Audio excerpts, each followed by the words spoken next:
अहिल्यानगरचे जिल्हाधिकारी सीताराम सालीमठ यांची अवघ्या 2 वर्षात बदली झाली। याबाबतचे आदेश 18 फेब्रुवारीला निघाले। सालीमठ यांच्याकडे आता साखर आयुक्त पदाची जबाबदारी देण्यात आली आहे। ज्या 9 IAS अधिकाऱ्यांच्या बदल्या केल्या त्यात सालीमठ यांचा समावेश होता। आगामी काळात नगर जिल्ह्यात जिल्हा परिषद, पंचायत समिती यांच्या निवडणुका, आश्वी, राजूर आणि घोडेगाव येथील अप्पर तहसील कार्यालयाचे मुद्दे, राहुरी कारखान्याची निवडणूक आदींची चर्चा सुरू असतानाच सालीमठ यांची बदली झाली। यामुळे या प्रश्नांचे काय होणार, नवे जिल्हाधिकारी कोण येणार, हे प्रश्न सध्या चर्चेत आहेत। याच प्रश्नांची उत्तरे शोधण्याचा आमचा हा प्रयत्न।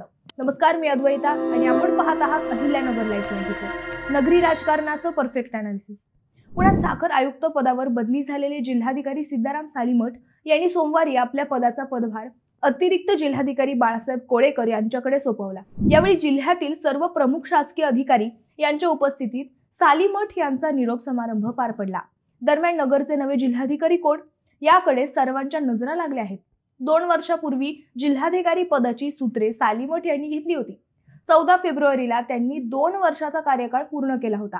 अजून किमान 1 वर्ष सालीमठ नगरला काढतील असा अंदाज असतानाच अचानक त्यांच्या पुण्यात साखर आयुक्त पदावर बदली झाल्याचे आदेश मुंबईतून निघाले। या आदेशानंतरही सुमारे 10 दिवस सालीमठ नगरला कार्यरत होते। आता बदली रद्द होणार असा सर्वांचा समज असताना सोमवारी सालीमठ यांनी पदाचा कार्यभार शिर्डीचे अतिरिक्त जिल्हाधिकारी कोळेकर यांच्याकडे सोपवला। दरम्यान सालीमठ यांच्या जागेवर जिल्हाधिकारी म्हणून सोमवारी रात्रीपर्यंत आदेश निघाले नव्हते। आधी यवतमाळ याचे जिल्हाधिकारी डॉक्टर पंकज आशिय यांच्यासह अन्य नावांची चर्चा होती। त्यात सोमवारी आणखी काही नावांची भर पडली असून यामुळे भाजप सरकार आता नगरला जिल्हाधिकारी म्हणून कोणाला पाठवणार, यासह जिल्ह्यातील आणखी कोणाकोणाच्या बदल्या होणार याकडे जिल्ह्याचे लक्ष लागले आहे। सीताराम सालीमठ हे मूळचे सोलापूरचे असले तरी त्यांचे शिक्षण हे राहुरीच्या कृषी विद्यापीठात झाले आहे। त्यामुळे त्यांचे नगरशी जुने नाते होते। त्यांच्या जिल्हाधिकारी पदाच्या कार्यकाळात विविध योजनांमध्ये त्यांनी जिल्हा पहिल्या क्रमांकावर नेला होता। प्रशासन गतिमान व पारदर्शक करण्यासाठी त्यांनी नव्या तंत्रज्ञानावर भर दिला होता। त्यांच्यामुळेच ई-ऑफिसच्या अंमलबजावणीत जिल्हा अग्रेसर राहिला। गौण खनिज, ई-रेकॉर्ड्स, ई-क्ल्युझिकोड प्रणाली, जलदूत टंचाई व्यवस्थापन, भूसंपादन आदींसाठी माहिती तंत्रज्ञानाचा प्रभावी वापर त्यांनी केला होता।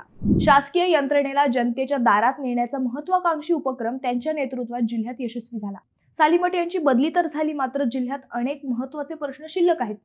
आगामी 2-4 महिन्यात स्थानिक स्वराज्य संस्थांच्या निवडणुका आहेत। शिवाय तडपुरे साखर कारखान्याची निवडणूकही आहे। याशिवाय सध्या सुरू असलेल्या अतिक्रमणाचा प्रश्नही चर्चेत आहे। या सगळ्या प्रश्नांची सोडवणूक आता कशी होणार, हा खरा प्रश्न आहे। नवे जिल्हाधिकारी कोण, याचीही उत्सुकता लागली आहे। महायुती सरकार नगरला खमके अधिकारी देणार हे मात्र निश्चित आहे। मित्रांनो, तुम्हाला काय वाटते हे आम्हाला कमेंट करून नक्की कळवा। शिवाय व्हिडिओ आवडला असेल तर चॅनलला सबस्क्राईब करून व्हिडिओला लाईक करायला विसरू नका।